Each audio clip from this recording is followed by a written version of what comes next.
Five, four, three, two, one. Ladies and gentlemen, welcome back to the Art of Move podcast with myself, Anthony Manuel, my good friend, Dr. William Rajbar. We're still here in the Canadian Rockies trying to find the grand unified theory of human movement biomechanics, but more recently shifting the discussion to a broader scale of what it means to be a human being living a conscious experience on Earth. As we talk about movement, we can't help but get into ideas like intent, like consciousness, like who is the driver of the vehicle of the body as we're exploring these different biomechanical concepts. And naturally, that shifts into some very philosophical and even abstract spiritual ideas. And so we're just kind of allowing, wherever inspiration wants to take us, we're allowing it to take us there in our conversation. So we're kind of shifting away from just general biomechanics and movement, and we're getting more into these ideas of like consciousness, the self, even in terms of how we relate to one another as human beings. We're talking more about the human experience as a whole. In terms of how you're feeling the conversation shift, is there anything you'd add to that, or things that you feel no, I just don't want to be limited in how we talk, right? Like, I think we naturally always shift to more abstract ideas anyway, so may as well just go with the flow and talk about movement when it comes up. Totally. And speaking of like, as things come up and naturally arise, today I wanted to talk about this idea of authenticity and what it means to authentically express oneself and to be authentic. And the reason that I've been thinking about this a lot is since our last conversation about intent and about the origins of consciousness, the origins of mind, it kind of makes you wonder which aspect of the mind or which aspect of consciousness or which aspect of your intent or your ego structure, which one of those is you? How, what constitutes the makeup of a person's individuality? And then, is the individual a fixed personality? Is the individual a fixed set of characteristics, values, behaviors, and that authenticity is congruence with those fixed core identities? Or is the human being, is the personality, is the self something that's far more fluid and spontaneous, and that perhaps spontaneity is more, perhaps authenticity is more in that realm of spontaneity rather than having a lot of premeditated behaviors oriented to supplicating to social conditioning or trying to secure, a position in a social hierarchy or whatever have you. It's just more a comfort and an ease within one's expression of being. And in that sense, you can spontaneously arise in every moment. You're very present. You're not necessarily trying to your mind doesn't get in the way proverbially. So those are some ideas that I was kind of thinking of right off the get-go. Let's start with a basic definition. What do you think authenticity means? I'm not sure, to be honest. Let's explore it, because I think it's fluid. I think you spend your whole life trying to figure out who you are, right? I think we're kind of given a narrative even as kids. It's like, you should know who you are, or this is who you are, or just be yourself. To tell that to a kid is just so dumb to me. You know what I mean? It's so ridiculous. You don't know who you are your whole life. I think that philosophers like Carl Jung have talked about trying to find it, and society's now saying in general, yeah, you know this as a child. Yeah, you're good. No, it's something that you keep finding out your whole life. It's something I've observed people struggle with over and over and over and over again. It's dynamic. It's fluid. You're trying to figure it out till you die, I think. Yeah, it's fascinating, but we are trying to figure out who we are, and we are trying to define ourselves through a variety of means, through our relationships, through our perceived roles, through our narratives about who we are and our beliefs about the way the world works, and we create boundaries around an idea of who we are, an idea of what we represent, and this notion of like, we're constantly searching, we're constantly trying to relate. By the same token, I feel like everyone has an intuitive sense that there is a self, that there is a continuous self. Like, just to bring it down to like a really basic level, have you ever been out drinking with someone and that person does something really, really fucking stupid, like they're blackout drunk, they do something incredibly dumb, and then the next day when you tell them about what it is that they did and how they made a fool of themselves, man, I really wasn't myself, I was really wasted. Right. And this idea is like, I wasn't myself. There are physiological changes to my being that inhibited me from acting in integrity with who I believe myself to be, who I believe what I believe my character to constitute of. And so there's this intuitive sense of like, well, there is a self and there is like a consistent principle within me that I experience and that I identify. Whether or not a person has that completely and totally figured out and they're strong in their principles, etc., that's a different story. Yeah, no, I've experienced that hundreds of times. Been on the opposite end of that one many, many times, right? And I don't think that that is quite it.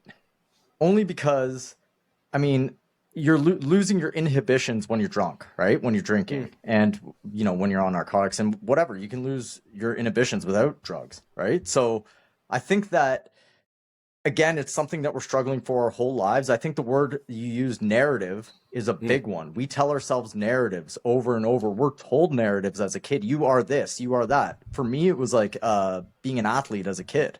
You are this, you are an athlete, right? And when I stopped playing sports, I'm like, who am I? Like it was more like that, right? So you had to figure that out at that point. It was almost like an ego death at that point in time when I was younger, right? Around 19, I just quit everything and went to school and, became the party guy. So it's like, I had that identity as well. And then I was called extreme by two different groups of friends, right? Completely didn't know each other because I was just doing extreme things. I don't know if I'm kind of programmed that way. I think I am a little bit, but maybe from sports, I don't know. But I had that identity now, right? And then now it's like, I'm a more calm person than I was in the past. I don't drink at all, like ever. So now I have a new identity, I guess, right? Like, I think I'm losing that as I age, or the will to care about that as I age, but it always sneaks in the back door. So I think narrative is a massive, massive proper way to say it. We are constantly telling ourselves narratives, giving ourselves frames of reference of who we are, and bouncing ideas off others of who we are. And so those narratives tie together and form a cohesive structure of your experience of the self, right? And oftentimes I feel like when people say me, they're talking about the perception that there's someone looking behind their eyes out into the world, and then this, within the boundaries of your body and your actions and your mind and stuff, like you said, you're creating narratives and stories about how this being that's looking out, from behind your eyes is interacting with and relating to the world. I was having a conversation with someone recently about the idea of travel revealing deeper levels of character. A lot of the times our identity is contingent on the comforts and familiarity of our environment and daily routines.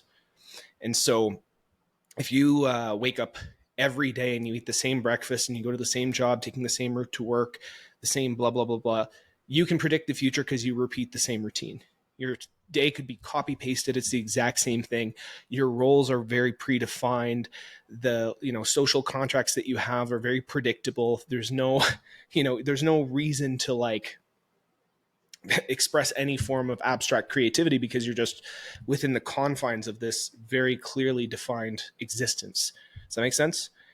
That completely makes sense. Yeah, I think creature comforts and repetitiveness give you a frame to work off of, a narrative. It's like, I do this every day. This is me, and I'm good, right? So I think that limits growth, but could be at a time in your life appropriate, right? So I don't know. I think we're figuring this out on the fly here right now, right? Absolutely. Now, Imagine taking that same person who has that clear definition of who they are based on their routines and familiar environment, familiar relationships, take them to a country where they don't speak the language and the culture is completely different.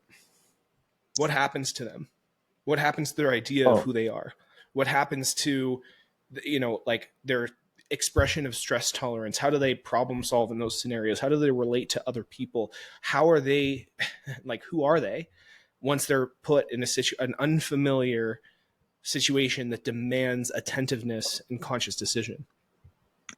Yeah, I think most people, it's sink or swim for most people, right? Like, that's where maybe character is built. I don't know the right way to put it, but it puts you in an unfamiliar situation, and you have to possibly break down the narratives that you have of yourself if it's a crazy enough situation, or a situation that's different enough from what you do on your daily routine. I think that's why I hardly hear anyone ever say, I regret traveling. you know? Yeah. I really regretted that time I traveled. Almost everybody who's traveled, that's why the term exists. They're well traveled. It's Mm. like this person has seen a lot of different scenarios in their life. I don't know if that's more of an ego thing. I think it possibly ties into ego Well, in that. ego, you could almost imagine is just like the defined boundaries of one's sense of personality, and the more involved and obsessed one becomes with that particular image or narrative or idea about oneself, right? The ego is a personality, which is the idea of who one is.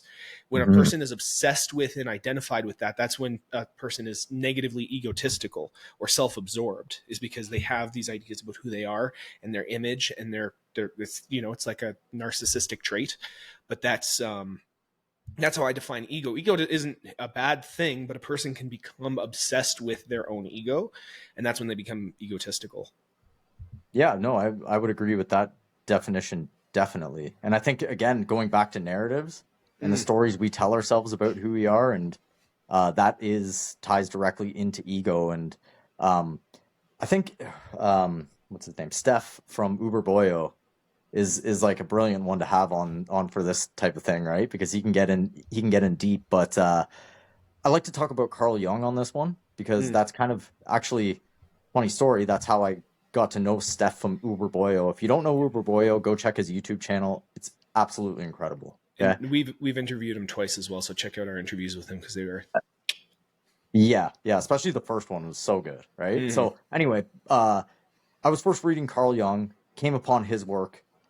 Basically, Carl Jung in his last book is like, what he said in his last book was his warning to humanity. And he's like, look, as you age and as the world, gets older, as you move into the 2000s, because he wrote this in like 1950, he somehow knew that the world was going to become more centralized. Ideas would become more centralized. And that's obviously what's happening. We hear our narratives from social media.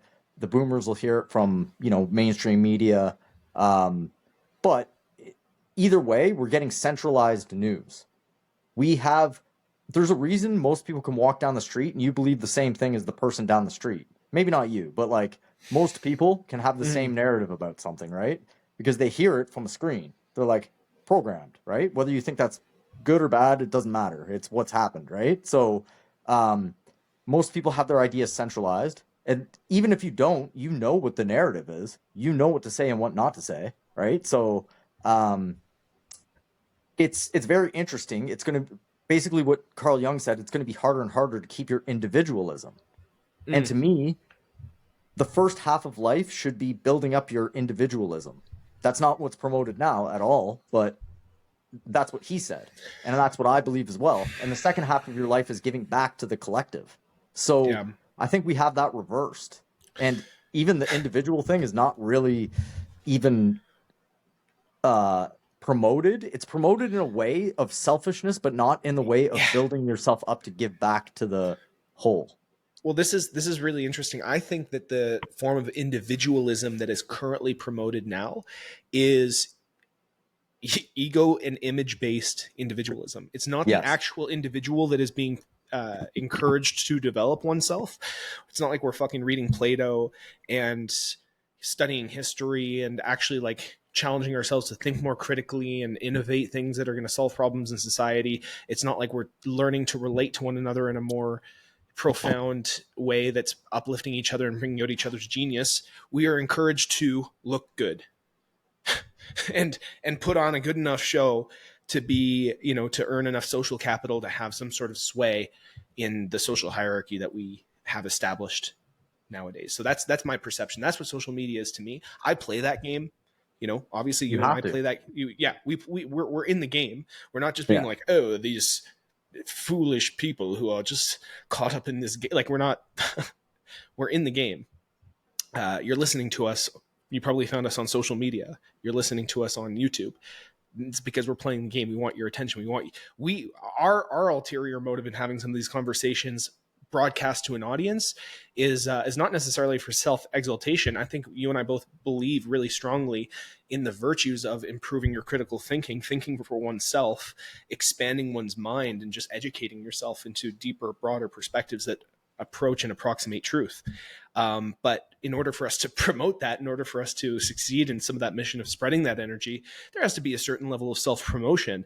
And in order for there to be self-promotion, there has to be a sense of self. Like my personality, I was thinking about this because I do so much social media content and I produce a lot of media. Like a lot of my personality is, it's like 70% just like an image for social media. Like I am very much like authentically creative. Like the stuff that I'm making, I'm not necessarily just thinking about like how can I show up on social media so that people will like me. I still need a certain level of feeling and integrity with who I am as a person, what my values are.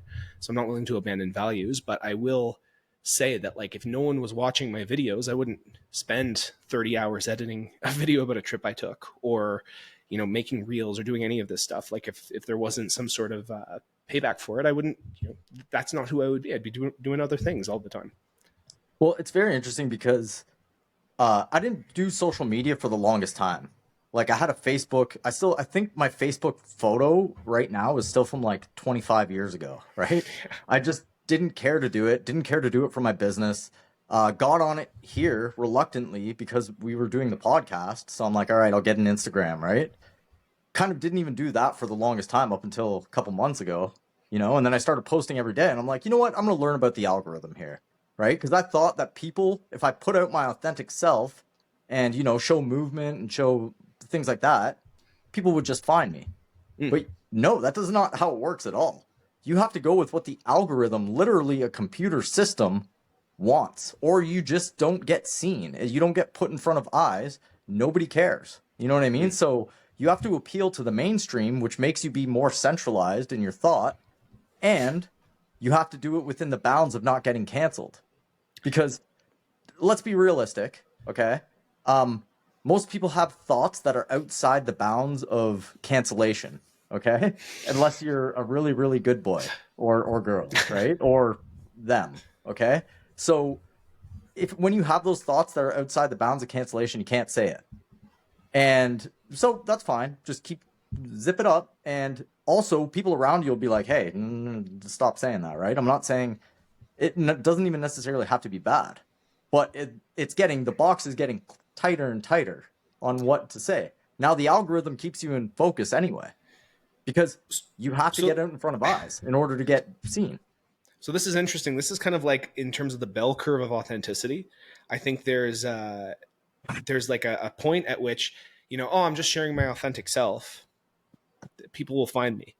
I mean, if your authentic self is very non-polarizing and very chill and very neutral, then no one will find you. But if your authentic self is actually, when you're talking about everyone has thoughts that are outside the boundaries of what would get them canceled, there's an element of psychology that is attracted to polarity, that's attracted to polarizing opinions. And when someone goes outside of the boundaries, you can't go too far. If you go too far in the deep end, you're just like a crazy person standing on a soapbox screaming obscenities. And that's that's your authentic self. No one's going to, connect to that. But if you get one person that is well communicated and says all the things that other people are all thinking, but aren't saying because they're afraid it'll get them canceled, that creates attention and magnetism, because because they're willing to, authentically express themselves, where other people are too afraid to authentically express that in fear of getting canceled. And so now there's this other person who is getting a lot of attention because now he's giving other people to express this thing that people authentically feel but don't express. Sort of this permission slip. It propagates the meme of that particular expression. People start to express that in their own personalities, and the cycle just kind of continues and evolves. I mean, yes, you're completely right. Sometimes that happens.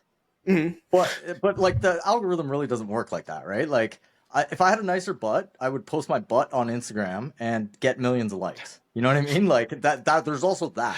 Right? There is that. Okay. And when you look at the algorithm, the mainstream stuff that is very boring really gets a lot of attention. Like I was scrolling through today. What did I see? I saw a fake back crack.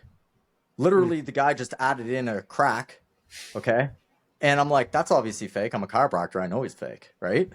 He wasn't a chiropractor, by the way. He was a massage therapist. I look, he's got 2.9 million views. right? On the video. It's a completely fake video, right? Mm-hmm. He is willing to do that, and it looks good on social media. Where's the authenticity there? It was a complete game of the algorithm. So there's that too, right? So there's the authenticity. If you're like, let's say PewDiePie or Mr. Beast, willing to invest and just do it really intelligently. And by the way, PewDiePie has been canceled a couple times and like really demoted in the algorithm. And people who used to be promoted 5 years ago are not being promoted anymore. Yep. Then there's that as well, right? So you can't just be this person who's on the edge of cancellation and expect to blow up. It doesn't work like that either, right? It's funny, hey, because if you get to a certain point of popularity, then all your stuff is under scrutiny, right? Like, yes. like a person who has a smaller but more polarizing view, they can use that almost as like a hook. The other thing is, like, in terms of the mainstream consciousness thing, you can say fringe ideas and still present it in a mainstream consciousness kind of way. You can hook someone in with something entertaining, capture their attention. This is just like, you know, consumer psychology. Capture their attention with a strong polarizing hook or an interesting entertaining hook. When they're lulled into a state of entertainment, then you just communicate the thing that you want to communicate, and it's just continuous with the sense of entertainment, and it kind of like locks into the person's mind. It's more palatable as an idea because it's served. It's almost like a, you know, if you put like a pill for a dog in a spoon of peanut butter and feed it to them. That's a very interesting point. In the Soviet and the USSR, back when it was, you know, USSR in the 70s, they feared humor the most because you can disguise your political opinions within humor, which is what memes are now, right? Memes are the way that, you know, people who would ride the edge. Of course, I'm not one of those people, right? People who would ride the edge are disguising it within humor. So memes will be next to be on the chopping block, but it's very, very difficult to do, right? So it's very interesting. And people can get super creative with memes. And like, it's so... The funny thing is, it's like a lot of people look at the world now in a little dystopian way, right? You can look at it in either way.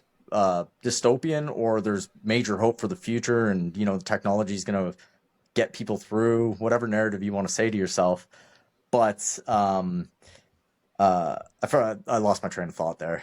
Basically, that's okay. Well, yeah. You know, I want to talk about this idea of how you view the world affecting how you express your personality, right? Because if you look at it as a dystopian future versus something that's full of hope and joy and potential, and, you know, like the advancements of technology bringing more opportunities for human potential to actualize itself, like the way that you look at the world at large will impact how you're motivated. Not only that, but like you could look at the world currently as this dystopian thing, and you can be a doomer about it, or you could be super motivated to try and implement a positive change and influence collective consciousness in a more uplifting direction. So it could be either one. Like, whether or not you view it as dystopian or hopeful, like, you could also have like, wow, the world is so full of amazing possibilities, and I'm still a piece of shit sitting here jerking off and not doing anything with my life. And you could feel bad. You could feel bad about it, right? It's a great point. It's a great point, because there is tools that are so incredible that have never been there before, right? Like, to be able to go on social media and make the videos I'm making right now, it's just like, it's pretty amazing to me, actually, right? Like, I'm making them in less than an hour, and I'm like, whoa, that actually looks pretty good. That looks like professionally edited. Like 5 years ago, it would have taken a professional editor. Now it's just like I turn on green screen, capture a couple things, and I'm good to go, right? So, not that my videos are that great, because I still need work and still practice, but what I'm saying is that there is tools to get your message out, and positive messages, and not look at things in a doom and gloom type of thing. But there are a lot of doom and gloom scenarios for especially young men, I'd say, and young women too, right? Like, but a lot of what we call black pill, right? Like, just a lot less hope for the future, right? Back in the day, how it worked was, I mean, there was pair bonding, right? Like, women and men came together. Men usually did the one income, right? One income for the household. And it kind of created a need to pair bond. That's gone. Women make more money than men on the whole, right? So that need to pair bond is gone. Um, for American, Canadian, Western society, it's sink or swim in that sense. In the Middle Eastern cultures and you know South American, I'm half Latin, half Latino, half El Salvadorian. Still a culture of family and pair bonding through religion and culture. Okay, but that I think is slowly eroding, not as much as the U.S. and Canada, right, and Europe. So it's a very interesting place for young men who are just coming up right now, right? So yeah. So it's interesting when you're talking about this reduction in pair bonding. What came to mind was your previous point about moving away from individualism. Because in one hand, it's like we are moving away from individualism. We're less encouraged to think our own thoughts and make our own conclusions and do our own research. And more and more, there's pressure to adhere to particular narratives, right? And so it's like unless you're subscribed to particular narratives, then you're part of an out group. And there's that's omnipresent in human existence, I think, but obviously you can control that and exacerbate that. So on that hand, we're becoming less individual, and there's more narratives that you can easily latch onto and subscribe to and outsource your own thinking and your own being and your own sovereignty, basically, to just believing what someone told you. On the other hand, it's like when you're talking about less pair bonding and people making their own money, and like trying to establish like a name for themselves, and that sense is pushing individualism, but it's like an isolating individualism. I think there's like a collective individualism that includes this idea of community and partnership and family, but also still encourages the strength and development of the individual. And I like both are required in a sense, but there's healthy and unhealthy and disintegrated and integrated expressions of both. Yeah, I think we should define individualism. Like, the individualism that's healthy for me isn't like I'm going to be selfish and just be on my own, an individual on my own, and that's it. That's not it, right? It's building yourself up. And I think I'll say this point later, but I think building yourself up with understanding why you think what you think. I think logical fallacies with what we said before are some of the most important things, not actual information. Information can be got on Google. That's what people think is smart now, I think, right? Like, especially younger people, ChatGPT will do my essay for me. Google, I can just Google the answer. If I know how to use Google, then I'm good to go, right? But it's how you think. The method of how you think is very, very important and not subscribed to at all. Like, I didn't learn it at school. Like, how did we not learn logical fallacies at school? The first thing taught to us how to think. It wasn't a thing. They're like, no. We're not going to teach logical fallacies. Color this book in. We're not going to teach you how to do your taxes. Color this book in and do these math problems. It's kind of crazy, man. Like, how to think is the key, I believe. And then that starts with logical fallacy, I think, is a shortcut. And then learning why we think what we think through the philosophers of the ages that brought us Western society. Because there was a collection of philosophers that came in sequence that gave us the reasons we think how we think now. Yeah. But that is all lost in translation at the moment. I'm reading a book on that right now by Will Durant, who's a historian and a philosopher. He has a book called The Story of Philosophy, and he kind of goes straight through and talks about some of the most influential philosophers and the context of their time that they lived through and their personal lives and their aspirations, but mostly the influence that they had on the collective way of thinking and the collective approach to knowledge. I think understanding that and getting really into that, books by like the 48 Laws of Power, for example, is a really, really good book. Laws of Human Nature. Those are really, really good books to study and kind of, understand some of your own, like, human beings are very self-deceptive and deceptive in general. We're ego-preserving, we're self-rationalizing, we're self-justifying. There's a lot of deception that human beings are capable of, and even just being aware of that is, this is the idea of authenticity. It's like, Is there like an authentic ego that just expresses itself and doesn't have to justify itself? Maybe authenticity is being without justification. But I really liked Owen Cook, Yes, RSD Tyler. love He had him. a really cool thing in one of his seminars where he talked about, think about how many of your thoughts and your daily behaviors are motivated just by simple biological drives, like I'm cold, I'm hot, I'm hungry, I'm horny, and just basically acting on that. And then how much of that is oriented around ego preservation or image? What does this person think of me? Do I look cool in this situation? Am I being accepted? Da, da, da, da, da. And then, how much of it is based on your work and navigating the politics of that? And then how much is, just bullshit and distraction and entertainment? And then what's left over in terms of consciousness or sovereignty or self-directed thought? Once you It, really, you put an audit and look at like how, like what your being is, what your day to day is, and what your thoughts, behaviors, words, and actions are. that is a very good point and very hard to pivot off of because there's so many points there. But like, it comes to like, I agree. There's primal mode, right? Hungry, thirsty, horny, like all that stuff, right? But then there's like, what are the problems you were trying to solve in your head? What are you actually thinking in your head right now?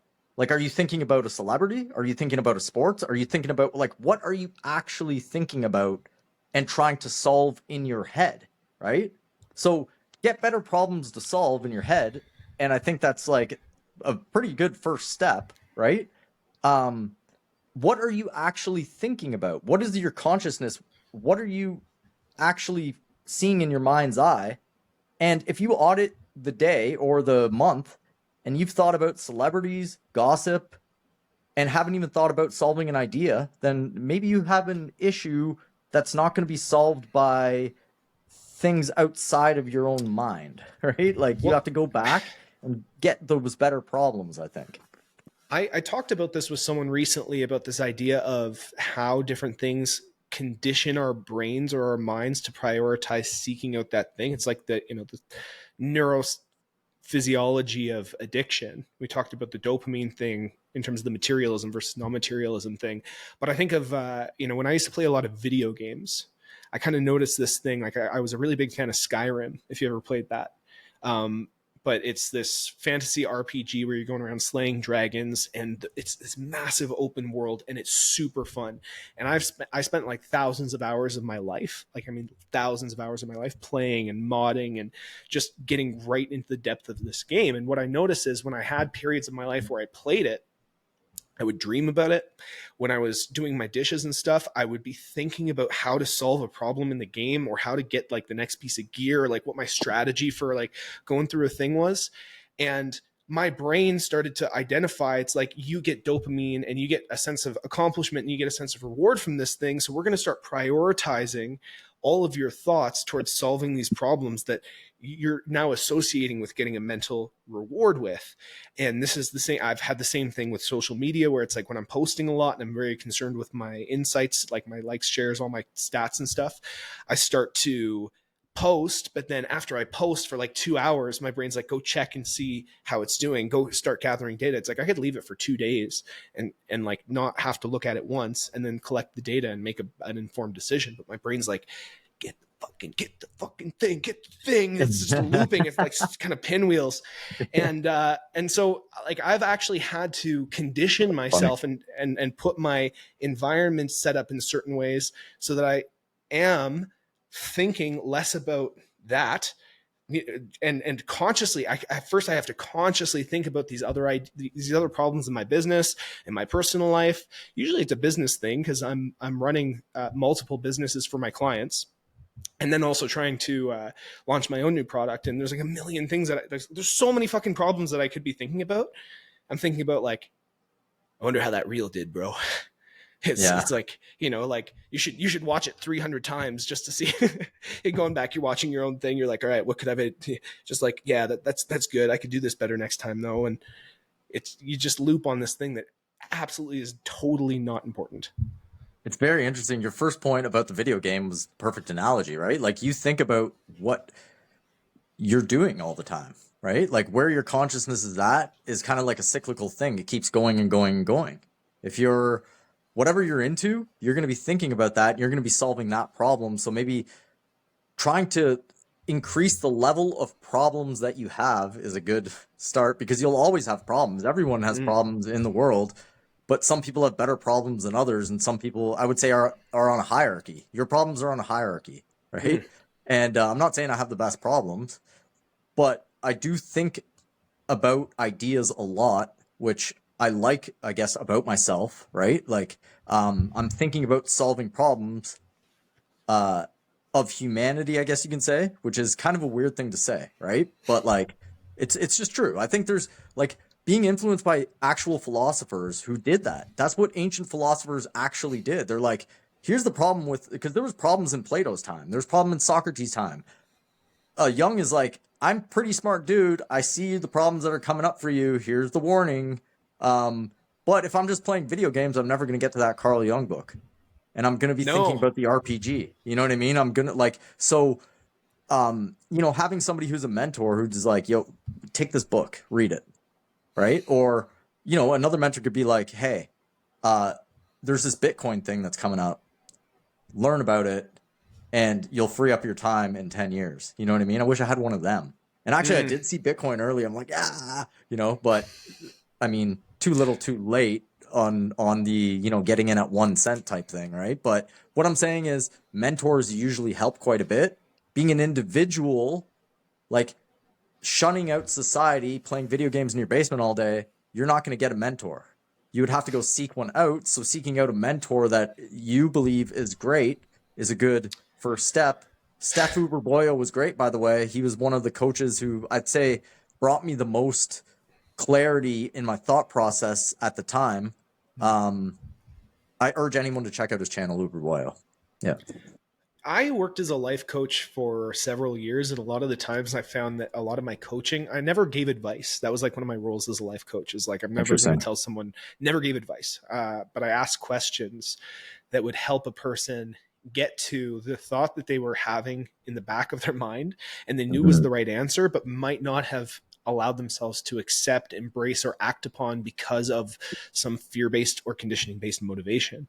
And so I never told anyone what to do. Having a personal realization yourself is a much more powerful, motivating, and action inspiring thing than being told a piece of information, because then it comes alive within yourself. Your brain just came up with this idea in relation and in the context of the whole big picture of your personal story in that moment. So I would That's never give advice. That's a great point. And I can't remember who I heard this from recently. I think it was like Russell Brunson was the person who said it. He's like, you have realizations in your head, and you're like, oh my God, I can't believe I just thought of that. And how did I not think about this before? It's so simple, right? And then you go and tell someone else. They're like, yeah, cool, cool, awesome story, right?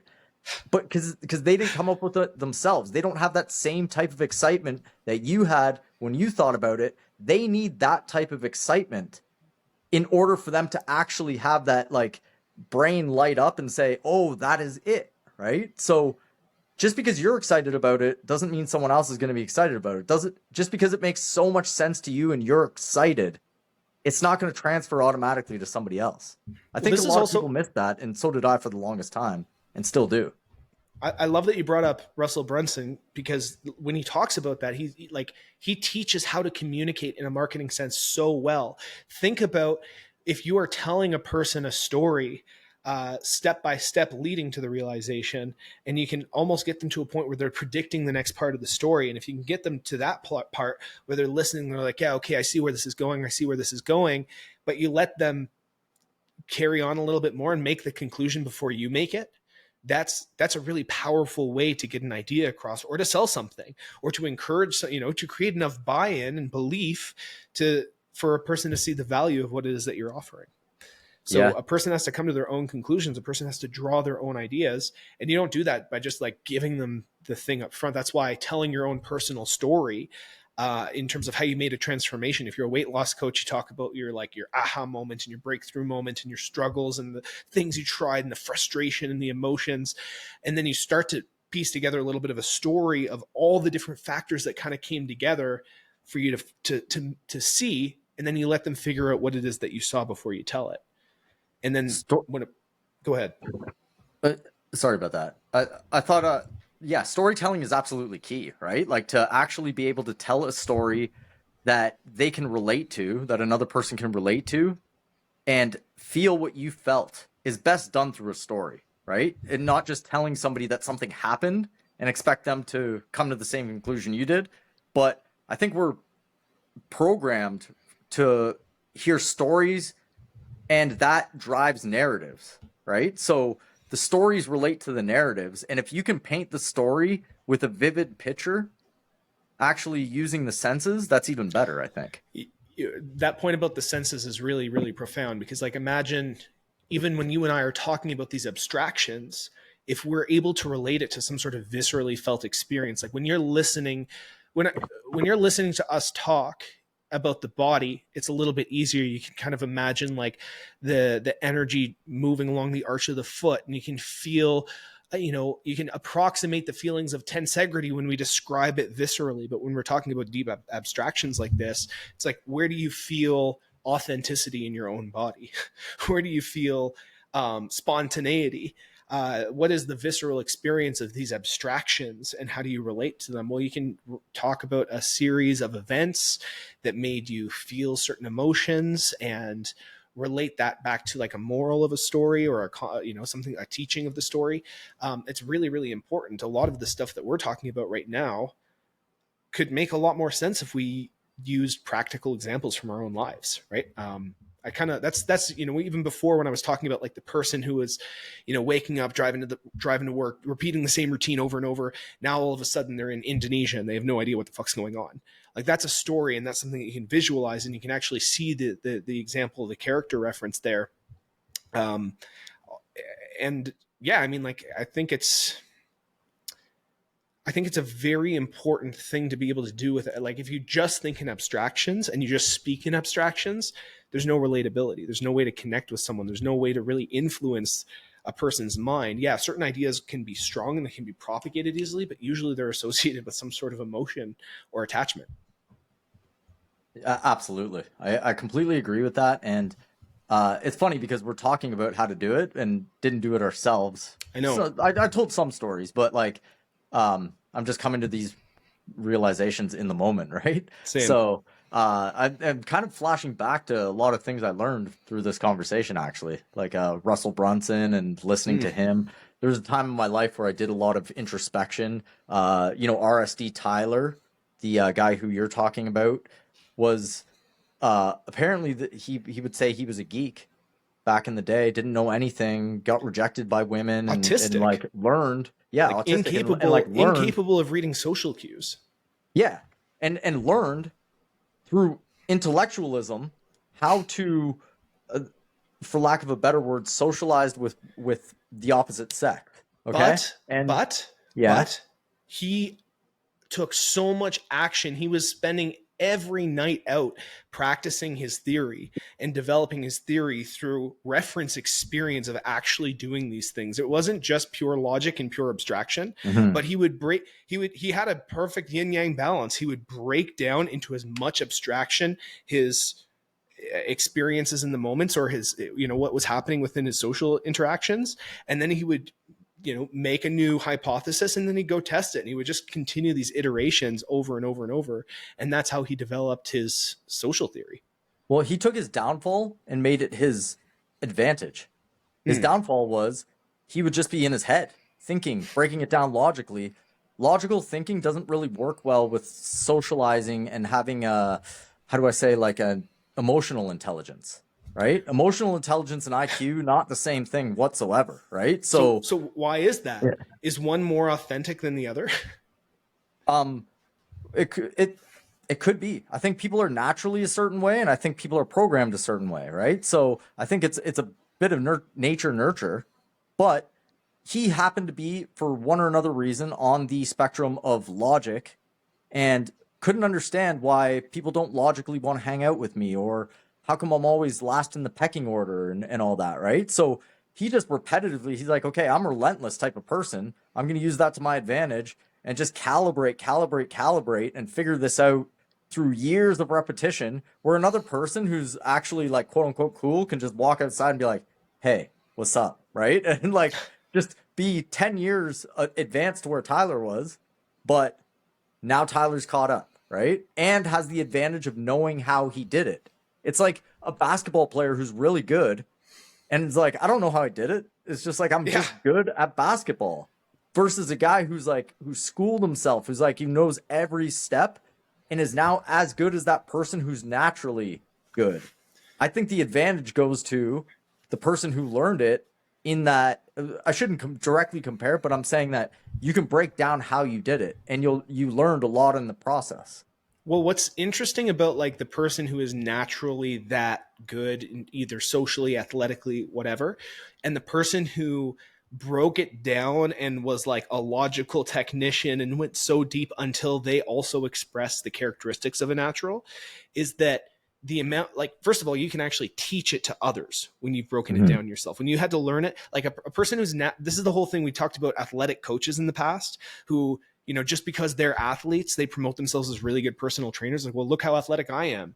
It's like, dude, you're naturally athletic. That doesn't have anything to do with how good your theories of training or blah, blah, blah. It's no relevance, right? By the same token, it's like you could have someone who's like very, very suave and he would not be able to teach you how to talk to other people or how to be social because he doesn't understand the depth and the theory behind why he gets the results that he gets. I'm going to tell a funny story. Please. I was a personal trainer right when I was like 22, and I was pretty jacked, and I just like was one of those guys who's like, you know what, I'm just gonna pump these weights until like I can't walk anymore, right? And there was all these Paul Chek practitioners who worked in the same gym as me, and they knew a lot of stuff, right? Like they were advanced. Looking at it now, I was like, whoa, those guys were pretty advanced, right? Like back, this is like 15 years ago, right, or so. And I was walking around just like I was the shit because I just lift a lot of weights, right? And I had clients who were just like, I want to work out with that guy because he's just like he's motivating, and I'd box with them and I'd make them pump weights, and it beat out the intellectual guys. And I knew way less than these guys. I was looking back, I was a way worse trainer, but I was just better in terms of like EQ, like emotional intelligence. Yeah. They're like, I don't want to be bored, right? And it happened to work with their energy, right? So, I mean, that's a lesson in itself right there that I forgot about, right? So, interesting. Well, yeah. So again, when we're talking about people being motivated by certain things in a marketing capacity, or in terms of like what narratives to be that people are encouraged to anchor onto, a lot of the times people aren't motivated necessarily to improve themselves or to find truth or to like think for themselves. They're motivated to experience good emotions for the most part, and good emotions coming from whatever they're being told are going to provide good emotions. Half of marketing is telling what people need to feel good or what they need to feel whole or to solve a problem and feel relief from some sort of pain. A lot of it is oriented around moving towards positive emotions and moving away from negative emotions. Very, very easily to manipulate people once you understand that. Very easy to market to people ethically when you understand that, because maybe you are selling, like, here's the whole thing is like sometimes people really need things like they could really benefit from some element of personal development or solving a particular problem that they're refusing to solve. But they're too hypnotized by all the other bullshit to be able to see that they would really benefit from this thing. So in a sense, like your marketing and your emotional manipulation, quote unquote, is a sense of service because these people wouldn't help themselves otherwise. Now that's like a whole other slippery slope of ethical implications in terms of like mind control that I don't really want to get into now. I'd love to another time. Yeah. But just in terms of like, it's very, very kind of interesting to see, like even the idea of like what motivates a person. What are you authentically motivated by? Like where, like, in terms of like the things that you're motivated by when we're talking about the animalistic drives of like temperature regulate, like homeostasis, essentially homeostasis and reproduction. Those are natural motivations. Those are authentic motivations to your body and to you. There are metacognitive motivations in terms of like, if you people want to preserve their sense of self. People want to preserve how their image of themselves, and that's the whole idea of ego protection and why people are deceptive with themselves. Are you motivated by protecting your ego and protecting your sense of self and having a consistent, stable idea of who the fuck you are? What are other things that motivate people? I think most people are motivated by status in terms of like, I'm going to say resources, being attractive, and having us higher in the pecking order, right? So I think that's like a subconscious motivation. I don't think people tell themselves that, okay, in general. Some people do. Some people are real with it. And in terms of like fitness, what do most people want? I've been around the block here. Most people want to look good, okay? Yeah. They're like, tell me more about the body, but how do I get the six pack? How do I get the butt, right? So like, Brett Contreras is going to get a lot of people watch him because he tells people how to get a bigger butt. And he can also put the science in there of the big butt. So, I mean, it works out that's going to be what most people want. That's just the reality of it. Like, I don't think we can hide this. Most people who are young want to jump higher, run faster, be more athletic, be able to express their vigor and show the world how vigorous they are. You know what I mean? And it's show others, right?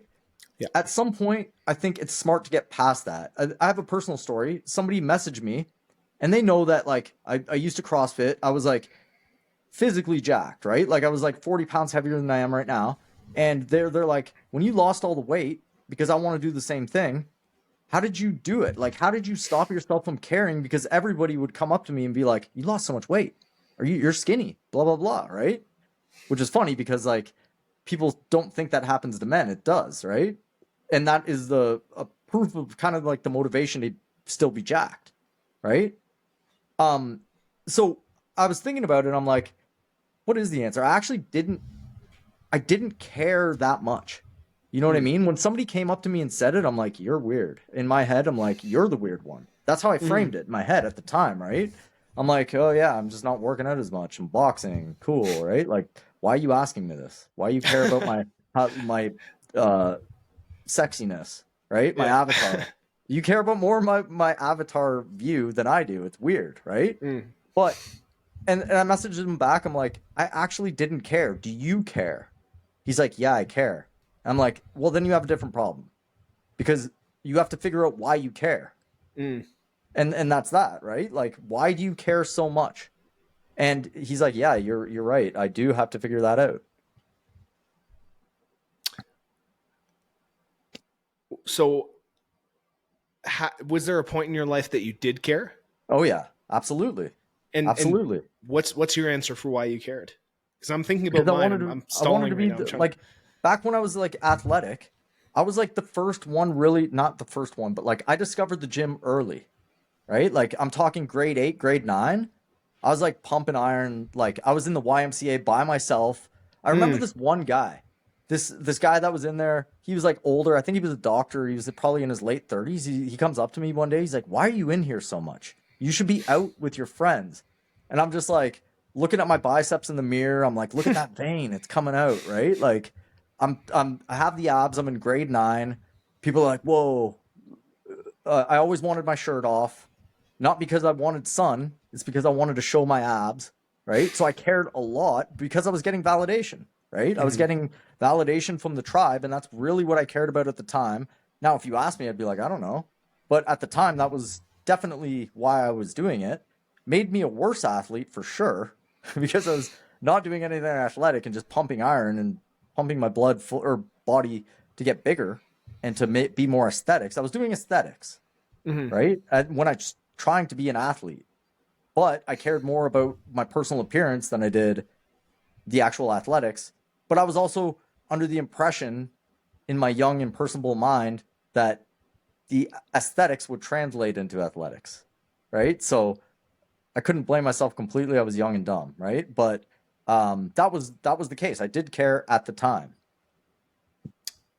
It's interesting. I was thinking about a an author or a biologist, I guess, David Buss, who was introduced to me by Ty Lopez, recommended his textbook on evolutionary psychology. But he has this idea that everything's mating, and that most of our efforts towards decorating our bodies and our personalities are for mating efforts. And obviously the social hierarchy is something to do with that, but like in terms of like even the status thing, it's like, well, status is good for what? Attracting a mate. There's this this inherent desire to earn mating rights as a human being. Like obviously there's an inborn like drive for us to propagate our species. There's feel good hormones that pump through our bodies when we're connecting with people and having sex and being intimate with people in general. There's a huge natural motivator. And David Buss, from an evolutionary psychology perspective, thinks that everything kind of orients around this sort of apex of trying to find a mate. Everything is mating. I think when you're younger, that is accurate to a high degree, right? Like I would say so. Yeah, 100%. Like you're trying to figure things out as a young person. That is definitely the case. I think you can grow out of that for sure. Yes. I think that's one of the harder things to actually do is to grow out of it. And that takes a lot of, individualism in one sort of way. You have to actually work on yourself, understand why you think what you think, and perhaps get above that, because everybody's gonna wrinkle up. Doesn't matter how much Botox you do, doesn't matter how sexy you are, you're gonna not be that good looking when you're 60, 65, 70. Like it's gonna go away. Like it just is. It's interesting too. Like I was just thinking about how, have you ever seen someone get into a relationship and they let themselves go? Like all of a sudden, all personal growth stops. Their motivation drops. They don't work as hard. They're not out there. Maybe they're even less social in general, but they have this partner. And now all of a sudden, like, it's just, they let themselves go. Right. And I like that concept of they let themselves, their idea of themselves, their personality archetype, that maybe they had built this personality again with the intention of finding a mate and the intention of being good enough. Once they get the thing they were going after, that they thought, it's like, well, I'm going to build myself up to be worthy of love. They get the secure form of love in the form of a committed relationship. And now all of a sudden they don't have to keep that act up. They don't have to keep that personality up. That's inauthentic, right? Like that's inauthenticity to me, where it's like, oh, are you just propping up this personality so that you can get something, or you can be validated, or you can be loved. And as soon as you get it, you don't have to maintain this act anymore. Because that's a pretty flimsy house of cards in terms of a personality. Yeah, I mean, I think that's the majority. Everybody's done that at some point, I think, or most people have done something like that at least once in their life, right? So that is definitely a thing. Yeah, it's very interesting. I think when you're single, you're definitely more vigorous towards a lot of things. Right. And then relationship, you're definitely more, it's comfort, right? It's what it is. It's like you're settled. That's why they call it settling down. Like conversely, there's literally a word for it.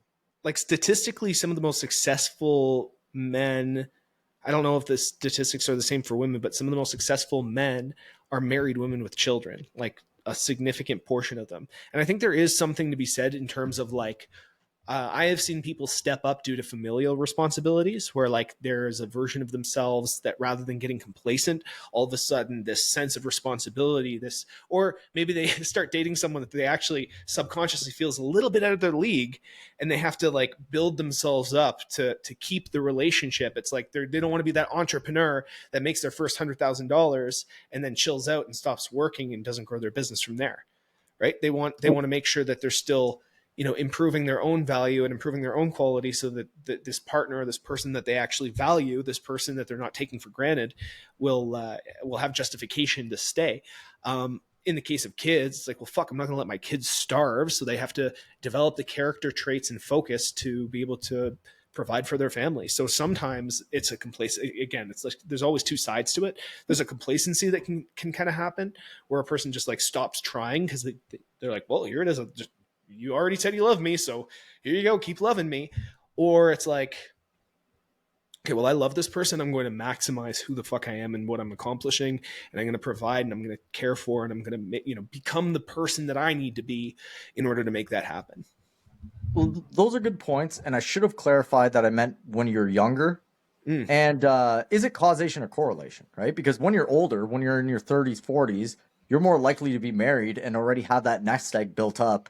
And also you use the word success, which obviously means getting money, resources, and that sort of thing is the word success for most people, right? So that's just an interesting aside, because when I call that out, people are like, no, that's not what it is. But like everybody uses it like that. Come on, right? Like, so yeah, when you're older, obviously having married kids, you're more able to create the nest egg, right? Because you're settled down and not going out and partying and stuff like that. But there is that element of, if you're single, you're going out and doing not necessarily things that'll make you successful with money and resources, but I would say more vigorous towards, you'll travel, you'll work harder, you'll work out more, you'll be more adventurous. There's that end of it too, right? Yeah. Definitely true in my recent experience. I have been traveling more. I have been working harder. I haven't, necessarily been like killing myself in the gym comparatively, because I feel like that's just been like a pretty steady, consistent thing in my life. I don't work out harder when I'm single versus in a relationship necessarily, which is good. Because again, that's an integral fixed part of like who I am. But I actually find in general, like even recently, I was on dating apps for a little bit because I was seeing what it was like and trying to connect with people. And I got to a point where I was like, this is a lot of energy, and I'm not really invested in a lot of these very unintentional interactions, and it feels very superficial. And it's like, sure, I could put a lot of work and invest a lot of effort into finding someone and developing an authentic connection. But right now it's like, I want to build a business. I want to give myself opportunities to travel the world. And like, I want to be ready to have a little bit of a nest egg myself too. If I do meet someone who I want to like start a family with, and I want to, invite them in to build something bigger with me in terms of sharing a life together. Like, I want to be able to have something to offer as well. And at this point, I'm just like, why am I focusing on this? This doesn't make any sense to me. Like, this is not fruitful in any sense of the word. But again, like, you think in terms of like, what does success mean for men? It's like, sleeping with women is part of that in terms of social perception and unconscious things where it's like, oh, I haven't hung out, or I haven't gone on many dates lately. I wouldn't, like, I'm a young man. What am I doing? And then just realizing I don't care. It's like, no, I'm actually very, very content to focus on my goals and focus on building things and podcasting and basically doing the things that are important to me and building a life that I'd be excited to invite someone into. Those are very interesting points. What was I going to say? Okay, Tesla was like, you got to be alone to have the best inventions, best ideas. Okay, I don't know if that's true or not, because he was a loner. He said that probably, right? Same thing with Einstein. Einstein actually had a contract with his wife saying, like, don't bother me from this time, this time, this time. You have to do these things. He literally made her sign a contract. Okay, they were working on their craft to the point where it was probably unhealthy and obsessive. Now, fast forward to this age, the reality is that most people want a partner with a nest egg of some sort, because why wouldn't you? There's another person with a nest egg. You know what I mean? Like, you don't have to pair bond anymore. Like, that's not a thing. It's not a necessary. I shouldn't say you don't have to pair bond. You don't have to pair bond at a young age anymore. You have way more choice and way more ability to reach outside of your zone. If you're a person in Turkmenistan and you're very, very attractive, somebody from Saudi Arabia can be like, hey, come on my yacht. You know what I mean? Like, that is a thing that happens because the world is very interconnected, right? So it's not like it was before. You don't have to marry the person in your village, right? It's at a 20 or 18 years old. And that wasn't even that long ago that was happening. So it's a different world. There's realities, and that's one of the realities is, yeah, if you want a higher chances for a partnership, you have to build a nest egg. That's just the way it is, right?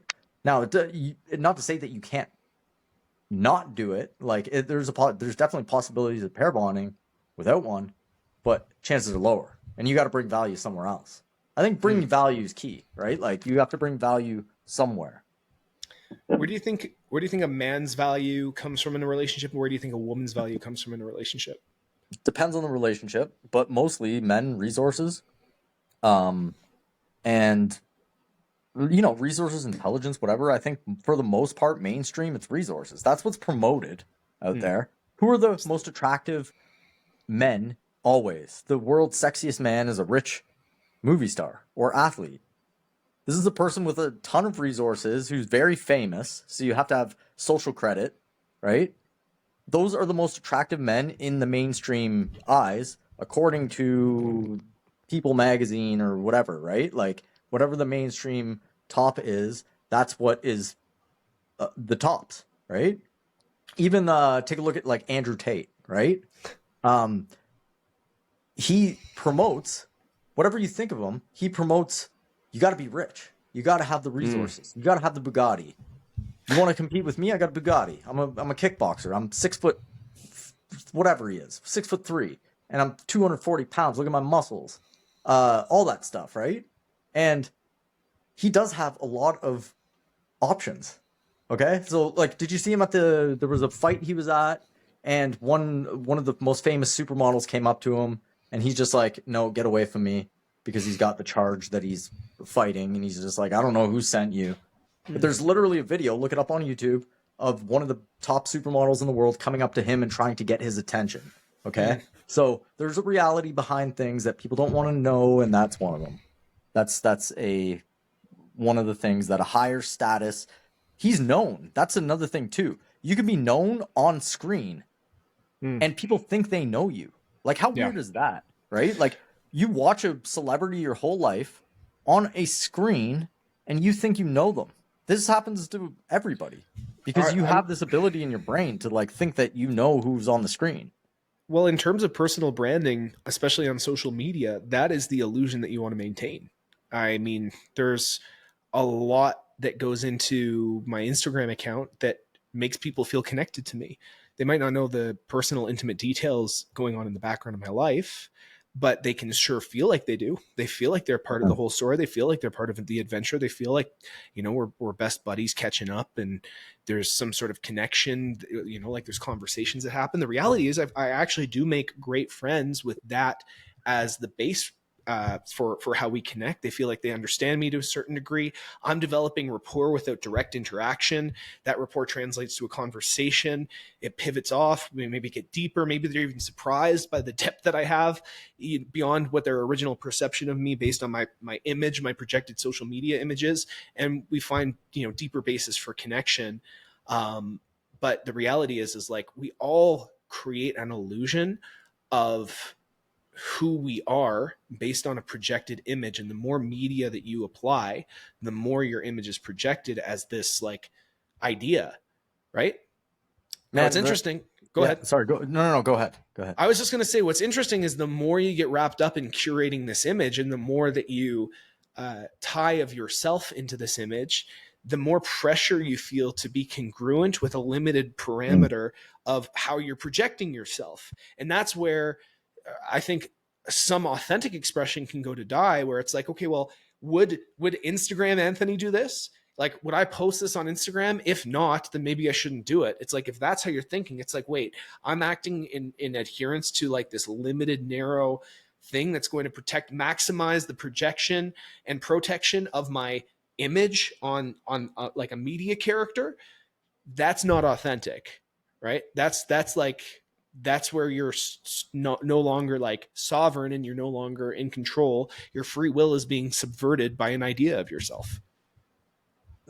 All those are very interesting points, what you just said. And they're all true, right? Like you do take a look at somebody on Instagram, YouTube, whatever, TV, and you always draw a judgment towards what you think, who you think they are, or what you think they're doing, or how they're presenting themselves. And there's a reason public relations exists. Every company needs public relations because that's the whole point.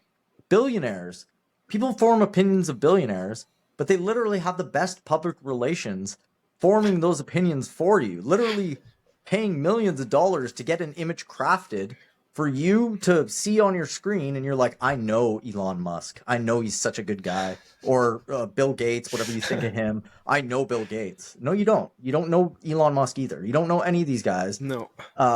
They're projecting something on screen, and they have the ability to project quite awesome detail about themselves through paid psychologists who understand how to manipulate your perceptions, right? Not to say that they all do that, right? But a lot of them do. And public relations is a massive industry for corporations, celebrities, sports stars, governments, anybody, right? And everyone's their own public relations officer when it comes down to it, right? Yeah. So, like Elon Musk saying, Zuck is a cuck.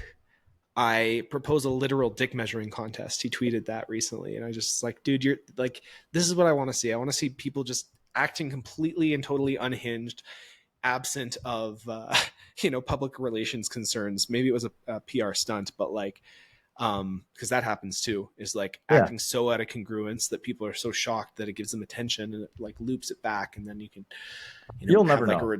Or you have no idea, right? You have no sweet clue. I think the real thing is to like allow room for your authentic self to exist without filtering it through your inner public relations manager.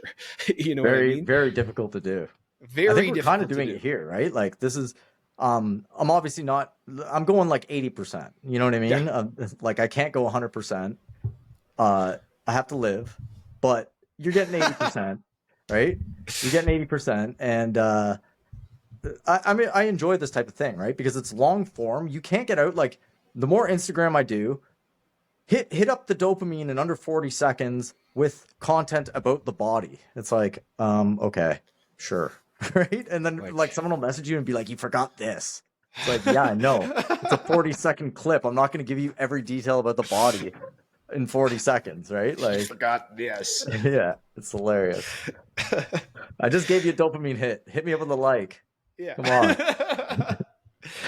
We'll trade dopamine for dopamine. Yeah, we'll trade dopamine for like. Oh my gosh.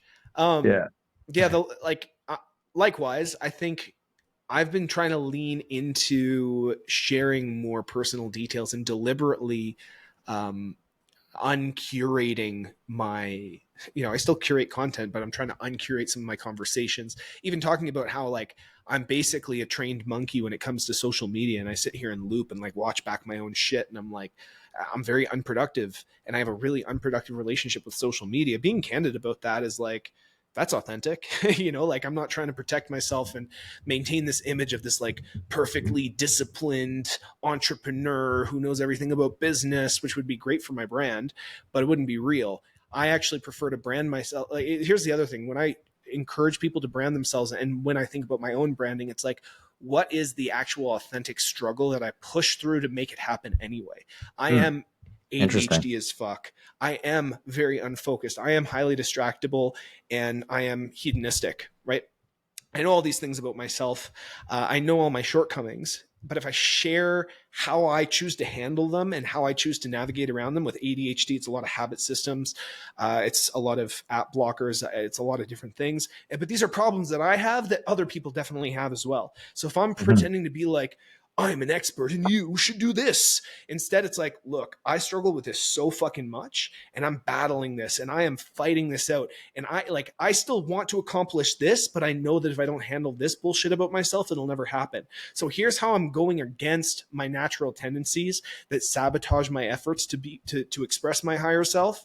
And here's how you can do the same thing if you're, experiencing the same problem. That's for me, cool.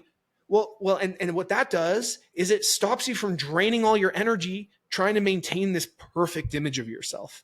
Like it takes image. Persona means mask, right? It's I think the ancient Greek word for mask, persona.